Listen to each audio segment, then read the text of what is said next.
ಎಲ್ರಿಗೂ ನಮಸ್ಕಾರ. ನಾ ತೋರಿಸಿರುವಂತ ಜಾಗ ಕರ್ನಾಟಕದ ಶಿವಮೊಗ್ಗ ಜಿಲ್ಲೆಯ ಶಿವಮೊಗ್ಗದ ಹೃದಯ ಭಾಗದಲ್ಲಿರುವಂತಹ ಜಾಗ ಇದು. ಇಲ್ಲಿ ಖಾಸಗಿ ಬಸ್ ನಿಲ್ದಾಣ ಮತ್ತೆ ಸರ್ಕಾರಿ ಬಸ್ ನಿಲ್ದಾಣ ಎದುರುಗಡೆ ಬರುತ್ತೆ. ಈ ವೃತ್ತ ನಾನು ತೋರಿಸ್ತಾ ಇದೀನಲ್ಲ, ಈ ವೃತ್ತದಿಂದ ಸಾಕಷ್ಟು ಹಳ್ಳಿಗಳಿಗೆ ಮತ್ತೆ ಇದು ಪ್ರವಾಸಿ ತಾಣಗಳಿಗೆ ಹೋಗುವಂತ ಇದು ಒಂದು ವೃತ್ತ ಇದು.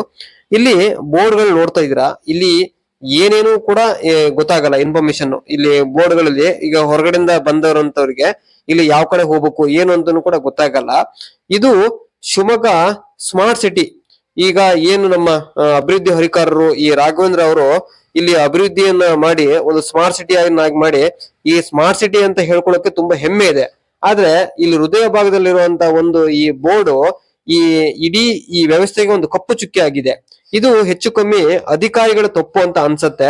ದಯವಿಟ್ಟು ಇಂಥ ಕೆಲಸಗಳನ್ನು ಮಾಡಿದಾಗ ಇಲ್ಲಿ ಯಾವ್ದೋ ಒಂದು ಕಪ್ಪು ಚುಕ್ಕೆ ಇಡುವಂತ ಒಂದು ಕೆಲಸಗಳನ್ನ ಯಾರು ಮಾಡಬಾರ್ದು. ಇಲ್ಲಿ ತುಂಬಾ ಸೂಕ್ಷ್ಮವಾಗಿ ನೋಡ್ಬೇಕು. ಎಲ್ಲೋ ಒಂದು ಸಾಮಾಜಿಕ ಕಾರ್ಯಕರ್ತರು, ಸಾರ್ವಜನಿಕರು ಈ ಪತ್ರ ಬರದೆ ಈ ವ್ಯವಸ್ಥೆಗಳನ್ನ ಸರಿ ಮಾಡುವಂತ ವ್ಯವಸ್ಥೆ ಇಟ್ಕೊಬಾರ್ದು. ಅಧಿಕಾರಿಗಳು ಸಾಕಷ್ಟು ಇಲ್ಲಿ ಗಮನಿಸಿ ಎಚ್ಚೆತ್ತುಕೊಂಡು ಈ ಕೆಲಸಗಳನ್ನ ಮಾಡ್ಬೇಕು ಅಂತ ನಾನು ಕೇಳ್ಕೊಳ್ತಾ ಇದ್ದೀನಿ. ನಾನು ಸತೀಶ್ ಅಂಗಡಿ, ಕರ್ನಾಟಕ ರಾಜ್ಯ ರೈತ ಸಂಘದ ಶಿವಮೊಗ್ಗ ಜಿಲ್ಲಾ ಕಾರ್ಯದರ್ಶಿ, ಶ್ರಮಜೀವಿ ಕಟ್ಟಡ ಕಾರ್ಮಿಕರ ಸಂಘದ ನಿರ್ದೇಶಕರಾಗಿ ಕೂಡ ಕೆಲಸ ಮಾಡ್ತಾ ಇದ್ದೀನಿ. ನಮಸ್ಕಾರ.